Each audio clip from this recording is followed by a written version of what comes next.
माझी लाडकी बहीण योजना याच्यामध्ये लाभार्थ्यांमध्ये घट कशामुळे झालेली आहे, थोडीफार जी घट झालेली आहे तर कशामुळे झालेली आहे की त्याच्यामध्ये नियम आहे की 65 वर्षावरचं व्यक्ती चालणार नाही, 4 व्हीलर असलेली व्यक्ती चालणार नाही आणि अनावधानाने किंवा नजरचुकीने ह्या जर महिला भगिनी त्याच्यामध्ये आल्या असतील तर त्या कमी झालेल्या आहेत. जाणीवपूर्वक मुख्यमंत्री माझी लाडकी बहीण योजना थांबवण्याचा कुठेही हेतू नाही किंवा त्यातले लाभार्थी कमी होणार नाही. माझ्या मायमाऊलींसाठी एक दुःखद गोष्ट आहे. लाडकी बहीण योजनेमधून तुमचं नाव हटवण्यात येत आहे.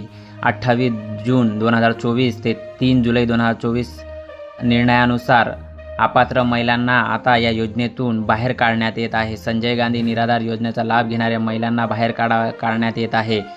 मित्रांनो, तुम्ही पुढीलप्रमाणे सर्व बघू शकता कशा पद्धतीने तुम्हाला बाहेर काढण्यात येणार आहे. असे 5 लाख महिला आता बाहेर काढून गेलेल्या आहे.